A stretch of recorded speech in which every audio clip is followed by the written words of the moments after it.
Olá pessoal, tudo bem? Sejam todos muito bem-vindos ao primeiro Talk Show da OAB Suzano, um evento disruptivo, muito interessante, em que a gente leva conteúdo para vocês de advogados fantásticos e hoje não vai ser diferente. Estou com 3 convidados hoje aqui e vamos falar sobre a polêmica desse cartório extrajudicial, vamos falar também sobre benefícios, sobre a perspectiva de gênero e, por fim, sobre processo administrativo. E para isso, eu trouxe eles que são fera, doutora Ediane Sutero, doutora Kelly Campos e o professor Márcio Costa. Sejam todos muito bem-vindos, tudo bem?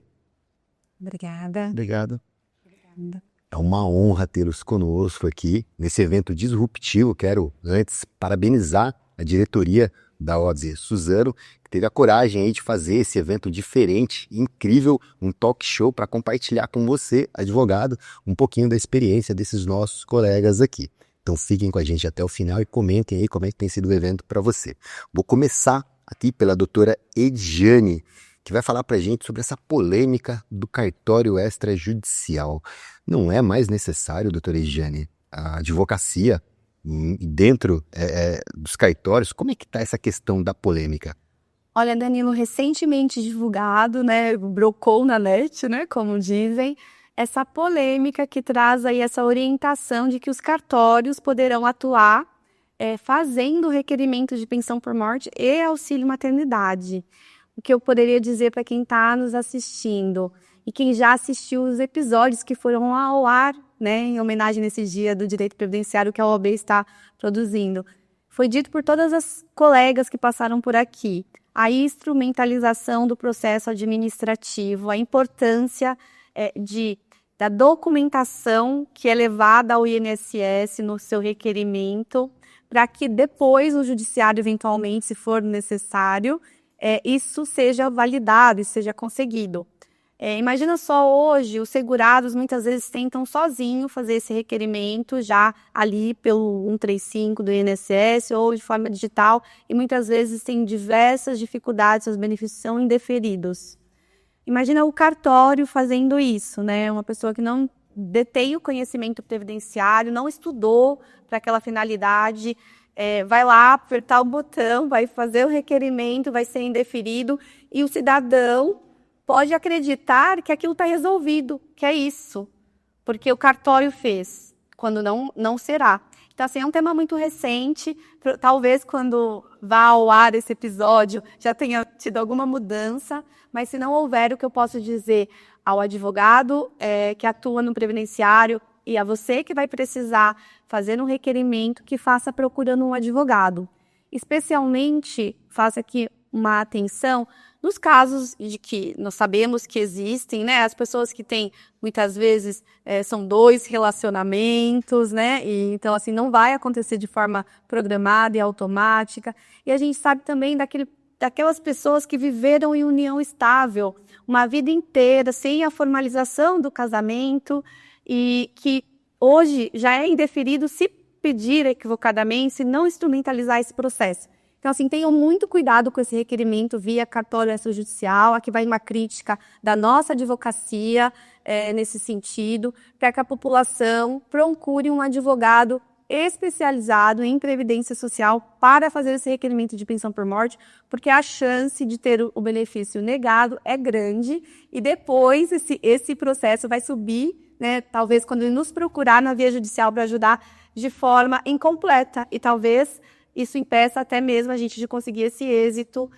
para a pessoa. Então, isso é muito complicado, muito desafiador e a gente precisa estar atento na procura do profissional para requerer corretamente a pensão por morte ali no momento tão delicado que a pessoa pode sofrer um obstáculo e vir a demorar para conseguir um benefício que é de caráter alimentar. Doutora Ediane, eu fico aqui refletindo principalmente sobre esse tema na seguinte situação, né?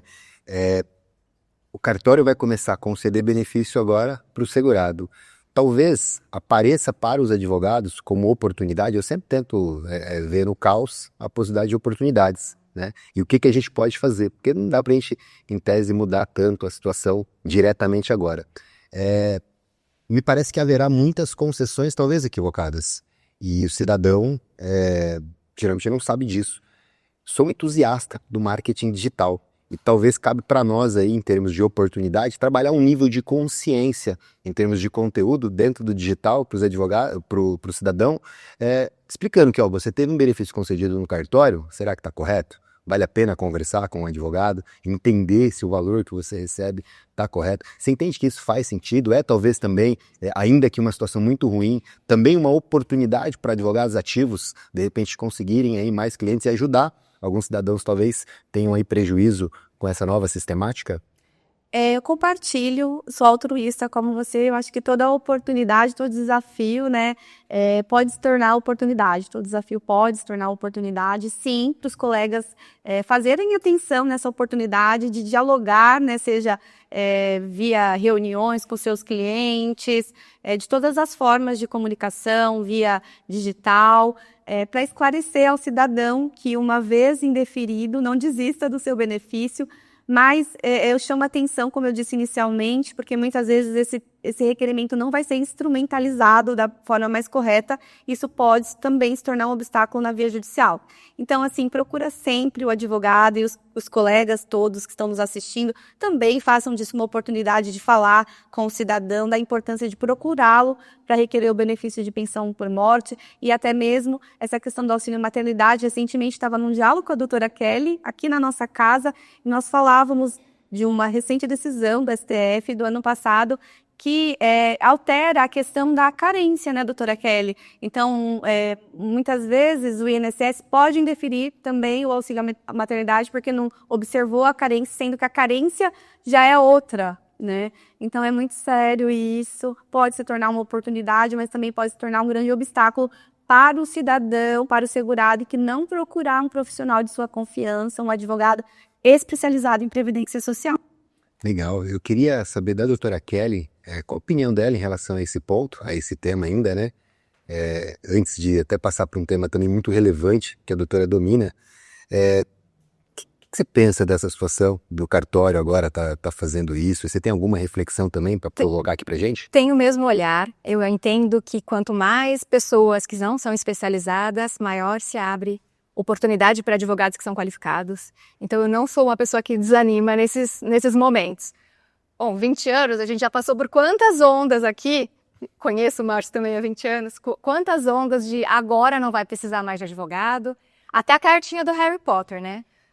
Vai chegar uma cartinha na sua casa dizendo que você tem direito ao benefício. Quantas vezes isso foi ameaçado? Eu nunca vi chegar ninguém me falar. Talvez o Harry Potter tenha recebido.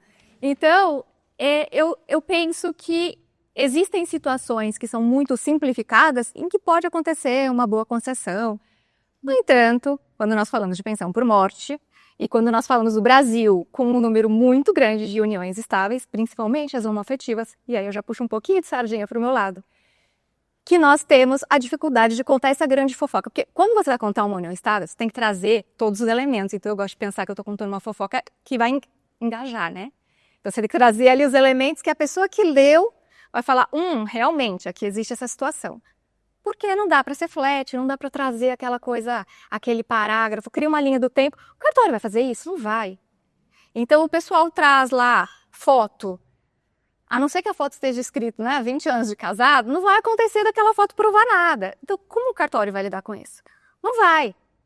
E aí é que entra a nossa possibilidade de, usando as ferramentas que existem hoje, o uso de imagens, essa habilidade que a gente precisa adquirir, deixar de ser obsoleto nesse sentido, na advocacia, e fazer umas petições talvez mais interessantes, de contar essa grande fofoca e trazer. Agora, quando eu falo de pensão por morte das uniões homoafetivas, a gente entra num outro problema, que nem toda relação ela é tão escancarada. Então, quando você fala da publicidade, algumas relações elas têm uma nuance de clandestinidade por conta do preconceito, que gera um problema maior. Então, quando você fala do marketing digital, eu penso também ter questões polêmicas, né? Falar de morte é uma dificuldade. Embora saibamos que todos vamos morrer, as pessoas não gostam de falar de morte, de luto, de envelhecimento, e nós lidamos justamente com isso. É de instruir também que as pessoas criem esses dossiês. Porque quando chega o momento, você tem ali, o fulaninho comprou um colchão e a fatura veio no outro. Gente, quem compra o colchão de casal? É uma fofoca, não é não? Então, eu acho que a gente já parte daí. Então, penso eu, nesse ponto, da união homoafetiva, principalmente, que não vai ser um obstáculo para o advogado. Pelo contrário. Legal. Eu queria abrir um pouco mais ainda, então, esse leque e já entrar no ponto com você, para que você trouxesse a sua reflexão, você domina muito esse assunto, e trouxesse para a gente a sua reflexão sobre esses benefícios, sobre a perspectiva de gênero. O que você pode trazer para a gente de reflexão, para que o advogado em casa fique realmente refletindo e pensando sobre isso? Ok. Primeira questão que eu acredito é que a gente precisa ter repertório na vida. E o meu repertório é o estudo de gênero. É um assunto que eu sou apaixonada e que eu demorei para fazer essas conexões de que existem algumas nuances no direito previdenciário que tem esse reflexo direto. A doutora Adriana falou aqui. A questão da aposentadoria da mulher, ela precisa ter uma diferença de idade porque mulher tem dupla jornada. E eu ouso dizer que a maioria aqui, e eu vou te perguntar, por exemplo, a maioria da sua clientela é masculina? Não. Não? A minha é, infelizmente. A maior parte, porque meu foco é aposentadoria, a maior parte das aposentadorias que eu faço são homens. Porque hoje, e quando nós falamos de aposentadoria por idade, aí o número pode, né? Claro, olhando para essa sistemática anterior, esse pessoal que está aí nessa regra de transição, é muito mais fácil você aposentar mulheres que chegaram ali aos 62 anos de idade, às vezes 65, às vezes 70, porque não tiveram a instrução de aquele momento de parado, aquele momento que o mercado não absorve mais a maternidade, ou pré-maternidade, a idade, né, que não vai ninguém, as pessoas não querem muito contratar. Como é que essa mulher faz esse olhar para a previdência? Num país em que eu acho que isso é muito mais do que o Brasil, não pensa o envelhecimento. Então essas perspectivas de gênero, a perspectiva eu acho que ela amplia para muito longe essa questão da previdência. Eu preciso pensar nos benefícios, no salário maternidade, que a gente já vai pensar, e quando nós estamos falando de duas mulheres? E quando existe uma que gestou, mas que quem ganha um salário maior é a outra? Ou talvez eu possa ter uma companheira, e essa companheira tem um emprego, eu sou profissional liberal, e ela se afastando, eu consigo ter mais contato com a criança. Como é que fica essa discussão? São temas novos que eu sei que existem pessoas que não gostam e cada um é livre para pensar sobre isso, mas o meu repertório traz esse olhar. E eu penso que isso é uma grande oportunidade de mercado, inclusive para advogado. Porque o nicho é importante. E aí eu tenho muitos colegas falando, eu não falo de questões polêmicas porque eu desagrado. Eu falo, porque eu desagrado alguns, mas os que gostam do tema ou que precisam do tema, eles vão me procurar porque eles sabem que eu me posiciono. Então eu penso que, não sei se eu te respondi, que eu sou um pouco apaixonada nesse tema, mas eu acredito que a gente precisa sim trazer essas perspectivas para a advocacia como um todo, mas a previdenciária ainda tem pouca gente falando sobre. Legal. Na verdade, você falou aqui, eu fiquei pensando, o meu público no digital, ele é 55% feminino, mas eu preciso fazer uma correção. Realmente, o escritório, a maior parte é masculino mesmo, verdade. Tem razão. E pensando então nas oportunidades, porque você falou que existe um caminho grande aqui de oportunidades. Quais seriam essas principais oportunidades que você enxerga para o advogado realmente ter, Edina, toda uma perspectiva mais factível? Que tipo de discussão exatamente eles poderiam começar a provocar e tipos de clientes que eles poderiam atrair? Não vejo muita gente também falando especificamente com o público homoafetivo. Não falo necessariamente de aposentadorias, porque nisso não tem tanta influência, embora nós saibamos que o mercado de trabalho traz algumas questões aí. E isso influencia na aposentadoria, não dá para discordar. Mas, pensando aqui em salário maternidade, principalmente pensão por morte, pensar nesse olhar de planejar, de educar essa mulher para trazer, a partir de uma organização, de uma consciência, esse olhar para o envelhecimento. Mulher com autonomia, eu não sei se você conhece essa informação, eu não sei percentuais, mas teve uma matéria, inclusive saiu na Vogue, que existe o divórcio grisalha. E para muitas mulheres que se divorciam numa idade um pouco mais avançada, o marco foi a aposentadoria. Porque é um momento em que ela tem autonomia financeira para falar, não amo mais, tchau, vou viver minha vida. Então, eu entendo que, para quem é apaixonado, não entre nessa se você não gosta do tema, não entre nessa se você não gosta de lidar com a diversidade no seu trabalho. Mas, se você gosta, pense em trazer uma advocacia que tenha um nicho que é específico, mas que vai exigir coragem. Porque se você se colocar assim, você talvez desagrade uma parte da sua clientela. Então, acredito que existam outras formas, a gente pode explorar outras formas, mas pensando nas mais básicas, eu iria por aí. Planejamento, salário, maternidade, pensão por morte, Legal. auxílio reclusão. Legal, já é um caminho interessante. Eu queria aproveitar ele, que é servidor do INSS, para te perguntar, Márcio, você tem visto processos administrativos que têm a provocação desse tipo de discussão sobre a perspectiva de gênero? Olha, Ou não tem sido comum? eu ainda não peguei, não sei se por aqui é tão comum, né? Poderia até ser, né? Mas eu não peguei, é uma discussão muito boa essa questão da doutora Adriana falou, a questão da idade, né? De diferenciar a idade também, e isso vai depender inclusive do que está na certidão, né? Porque a pessoa ela vai se registrar no cartório com o gênero que ela se identifica, né? Então, pelo que está na certidão, é o que vai ocorrer previdenciariamente. E estava até essa semana, estava falando com a minha esposa, que realmente a proteção social que ele vem dando algumas diferenciações na mulher no tempo de serviço, na idade de se aposentar. Por quê? Como a doutora Kelly falou, a mulher normalmente ela tem 2 jornadas, ela tem o trabalho fora e depois tem que cuidar dos filhos, da casa, fazer comida, né? Então, nada mais justo do que ter essa diferenciação de idade. O que a aposentadoria especial agora, que estabeleceu uma idade mínima, para mim um retrocesso também, como foi dito aqui mais cedo, de não querer de tirar o trabalhador que sairia do trabalho insalubre mais cedo, agora ele vai ter que trabalhar mais 20 anos, porque a idade mínima é 55 anos. Né? Antes não tinha idade mínima. Então, também, né, não diferenciou para o homem ser de idade X, mulher ser de idade Y, não. É para todo mundo. E a mulher, onde é que fica nisso daí? Né? Ela deveria ter uma idade, no meu ponto de vista, também uma idade menor. Esperamos que passe aquela história que ela falou, né, de reduzir para... Quantos anos que ela falou? 48, né? 48 anos. Né? Mas vamos ver se vai haver uma diferenciação entre homem e mulher, né, também para verificar. Agora, puxando já o gancho no que eu ia falar aqui também, né? Eu estou um pouco temeroso na instrução processual de tudo isso aí, de o cartório acabar fazendo todos esses requerimentos, né? Porque, por exemplo, união estável, né?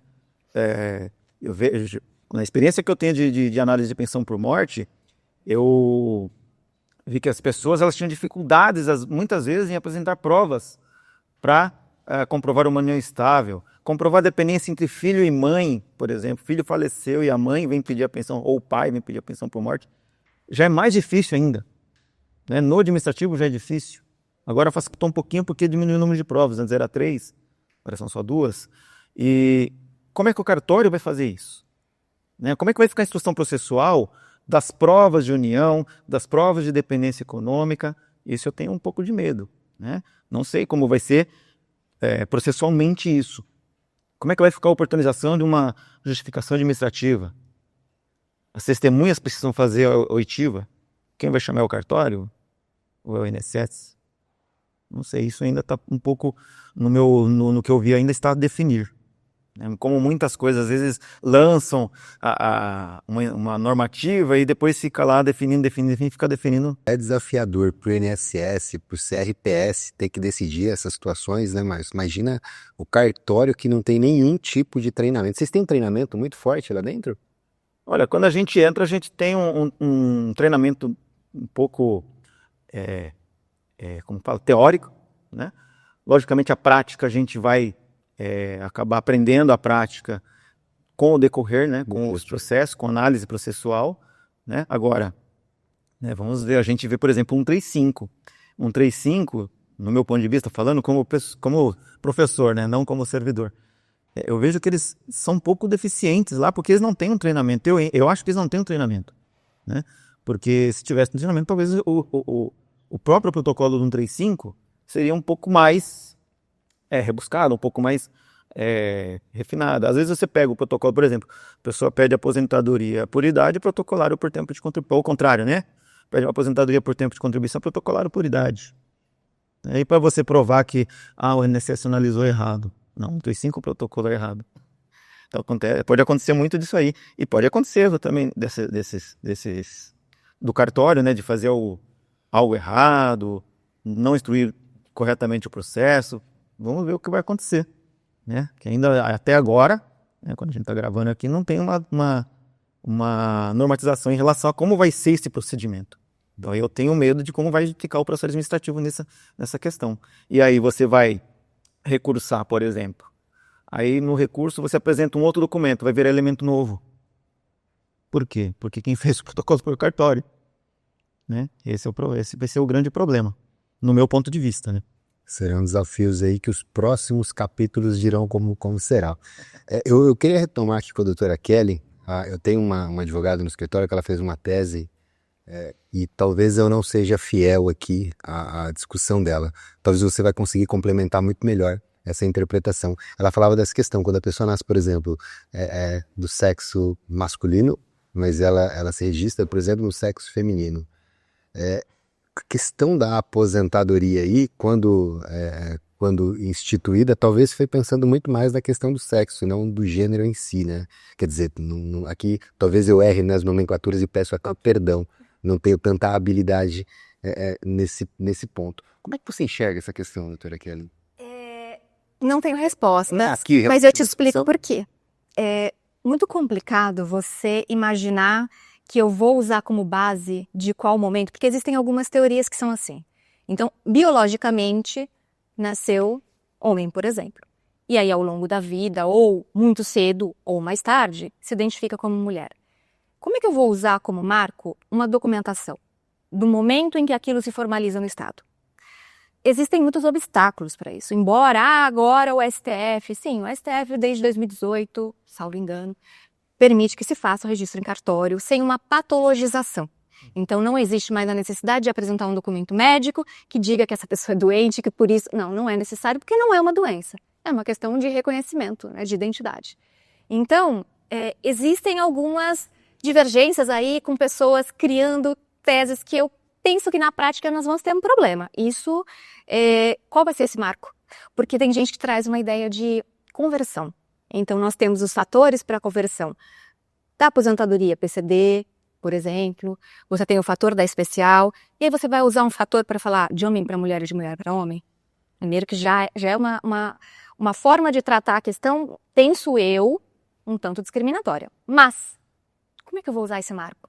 Esse momento estatal, eu vou submeter a pessoa a uma avaliação pericial, que já essa patologização, inclusive, o próprio STF falou, não precisa de documento médico para definir esse marco? Por que nós vamos tratar isso? É a pessoa que teve a vida inteira o sofrimento, seja interno ou externo, porque eu digo, porque muita gente vai sofrer muito tempo, até que externe essa identidade para o mundo, e outras pessoas externam antes e sofrem por esse período. Como é que eu vou usar esse marco de diferenciação? Então eu entendo que esse é um tema que precisa ser melhor trabalhado. Já vi correntes que falam desse uso de conversão. Já vi gente também trazendo que a partir do momento que você tem uma identidade de gênero, você deveria usar uma ou outra idade, de acordo com o gênero que a pessoa se identifica. E também existem aqueles que vão falar, não mexe nada disso, porque as pessoas vão começar a fazer transição de gênero para aposentar mais cedo. Eu acho que quem fala isso não tem ideia do que é viver uma transição de gênero. Não tem ideia de como é lidar com essa questão, documentalmente, na sociedade, não conseguir emprego. Então são muitas questões, mas para além disso, eu falei que existiam 3, mas desculpa, eu não consegui agora lembrar qual é o detalhezinho dessa terceira tese. Mas para além disso, eu fiz essa fala numa palestra no serviço social. Me convidaram para fazer uma fala junto com uma assistente social travesti. E aí eu falando muito empolgada de aposentadoria, ela falou, precisamos voltar 2 casas. Emprego para essas pessoas. Então quando eu falo de aposentadoria, eu falo de inserção no mercado de trabalho. Porque eu preciso ter toda uma jornada de trabalho, o trabalho como um legado que vai construir essa aposentadoria. Então, respostas não temos. Existe aqui um pensamento de que a gente precisa construir algo que seja empático, porque é um sofrimento muito grande, num momento em que a gente tem um recrudescimento de um olhar conservador para determinadas questões. Então, é um grupo que sofre demasiado com isso. E, enfim, fica aí o desafio, talvez para as próximas gerações, porque essa geração que começa a aposentar não está aqui ainda na idade. Porque ainda não enfrenta isso. A discussão judicial tá no campo do pensamento ainda, né? Sim, porque não existe um número robusto de pessoas aposentando para construir esse entendimento jurisprudencial, entende? A não ser que tragam alguma questão legislativa. O que eu penso que no momento é muito precoce isso acontecer, até por conta de como politicamente estão distribuídos ali os pensamentos. Então, ter agora uma legislação que pense sobre isso, em que eu não acredito, a gente está num país que ainda não trouxe por legislação o casamento, por exemplo, é um risco de ter uma legislação extremamente discriminatória.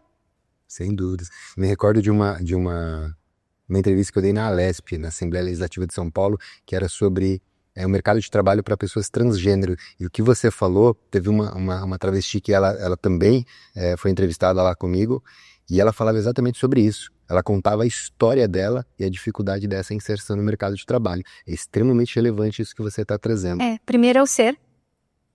Primeiro é o direito de existir. Aí depois você tem a necessidade de trabalhar. E não falar sobre aposentadoria tá algumas casas para diante. É uma tristeza. E aí eu queria, com a doutora Edigiane, entender qual que é a visão dela em relação também, se você de repente tem algo a complementar nesse ponto, porque é um público que começa cada vez mais a lutar pelos seus direitos. Eles começam a aparecer cada vez mais e lutar por direitos, exigir direitos.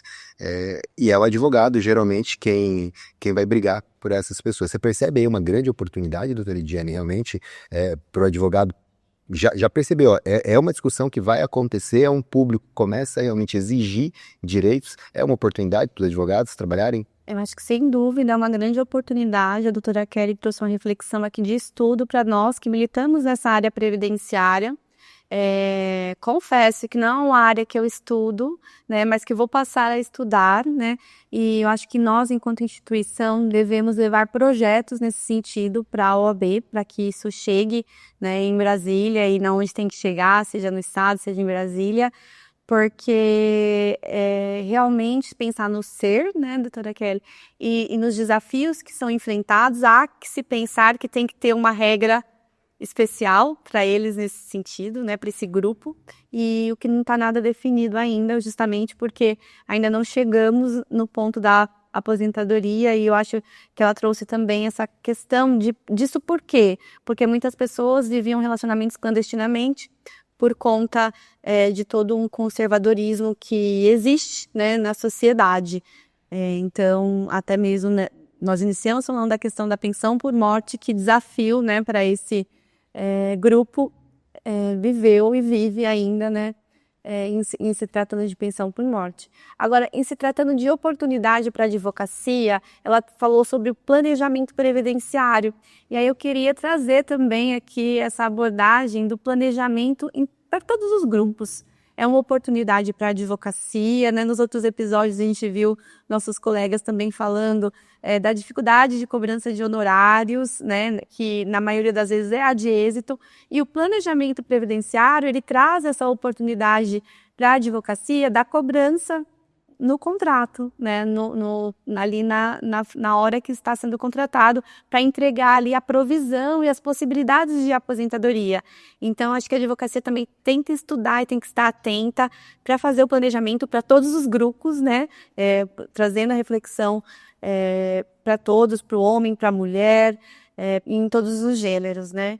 Sem dúvidas, acho que para o advogado que tem interesse, como a doutora Kelly colocou, né, avançar um pouco nesse tema, e eu acho que aqui não é só uma questão de ganhar dinheiro de um mercado que talvez seja extremamente interessante você começar a explorar, mas o advogado que realmente tiver interesse em ajudar e conectar com esse público, me parece que tem uma oportunidade incrível, uma oportunidade de ouro, de realmente sair na frente. E aquilo, né, quem chega antes bebe água limpinha, né? Da fonte, muito legal. Danilo, e assim, acrescentando uma fala do início ali do tema da questão do cartório extrajudicial e a pensão por morte, eu quero frisar muito, porque assim, eu iniciei a minha carreira judicializando demais, principalmente buscando ali primeiro o reconhecimento da união estável, para depois fazer o requerimento, não.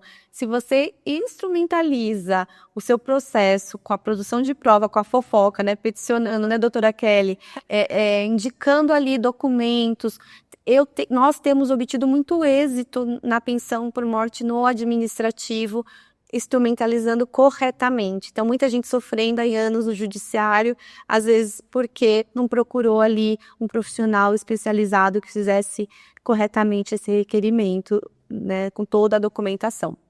Boa, muito bem colocado. A gente vai chegando aqui na etapa final do nosso episódio e eu vou pedir para cada um de vocês trazer uma reflexão importante para o nosso público. Vou começar pelo meu amigo Márcio. Márcio, o que você pode deixar aí de orientação final para o advogado? Você que é um cara experiente, já está aí há pouco tempo, né, Márcio? Pouco tempo, só 21 anos como servidor da Previdência. Esse ano completo 21 esse ano? Acho que é 21 esse ano, né? Lembra? 21, nós dois. A doutora Kelly lembra mais do que eu até. Mas esse ano eu passo 21. 22 eu vou fazer, entrei em 2003. Um ano mais velho. E assim, pro advogado, né, eu não sou advogado, tá, gente? Só deixar bem claro, tá? Não sou advogado. Se dá bem aí no previdenciário, a primeira coisa é decorar IN. Tem 680 artigos, é difícil. Tem mais 10 portarias ainda, ou seja, são mais de 2.000 artigos para você estudar, mas você vai ter que ler por demanda mesmo, né? Vai ter que procurar na IN o que tem. E se você estudar cada dia, né, se você tivesse começado a estudar 1 ano atrás, hoje você já estaria 366 passos à frente. Então, a dica que eu deixo é isso aí, é estudar IN, é entender como é o processo previdenciário, principalmente aquela parte da contagem que essas 2 semanas atrás aí, recebi um questionamento, uma dúvida de um aluno lá da comunidade onde eu sou mentor, falando, eu não entendo aquela contagem. Então, tem que estudar um pouquinho para entender aquela contagem. Tá? E aí fica a dica. Estudar aquelas 3, 4 folhinhas lá, porque hoje ele sai 10.000 contagens, né? Porque sai uma antes da IC, uma até 98, outra até 99, outra até 13/11 de 2019. Depois vai começando a fazer ano a ano. Então tem que estudar todo aquele relatório lá.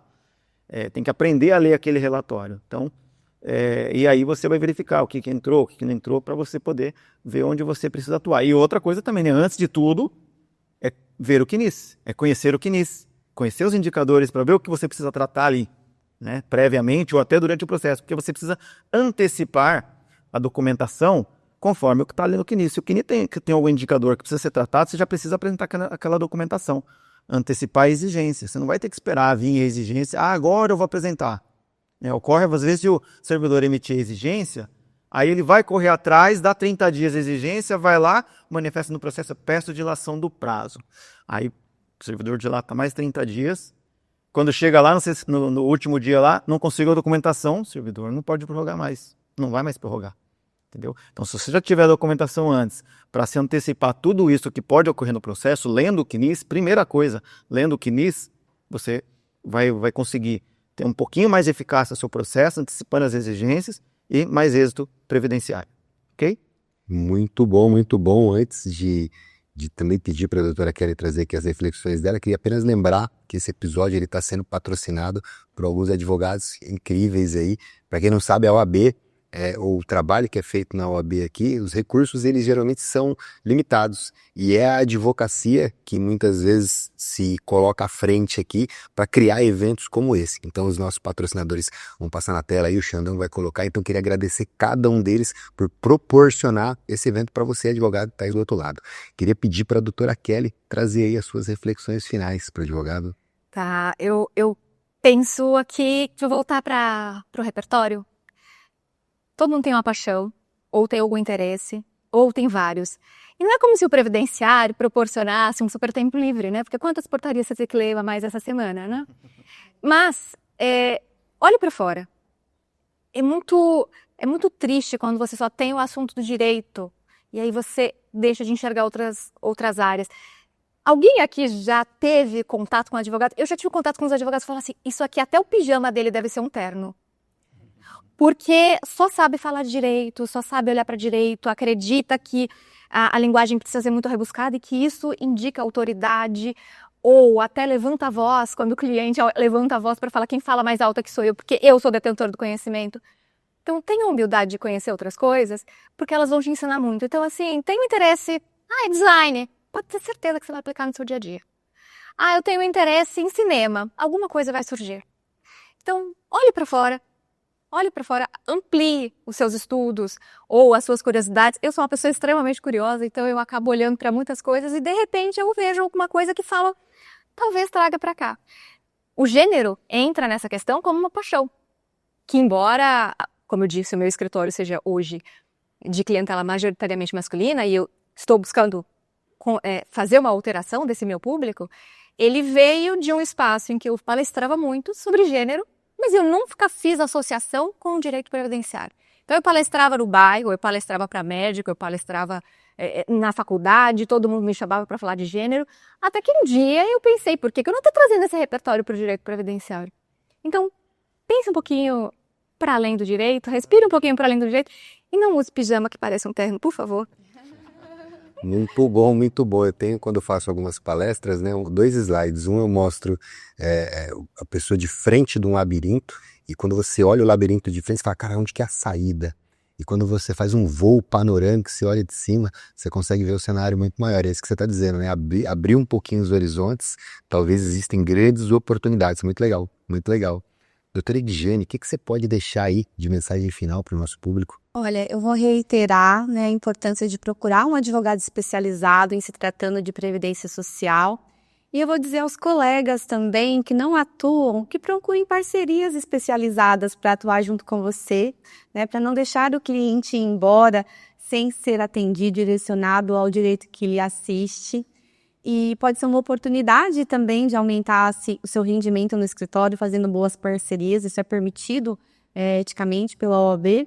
E até mesmo dentro dos nichos previdenciários, tem muitos colegas previdenciaristas que eles nicharam, então alguns atuam no auxílio incapacidade, no invalidez, no LOAS, então até mesmo entre nós. Então não deixe oportunidades passarem, busquem boas parcerias sólidas, né? E confiem, porque pode dar muito certo e pode tornar ainda mais sucesso o seu escritório.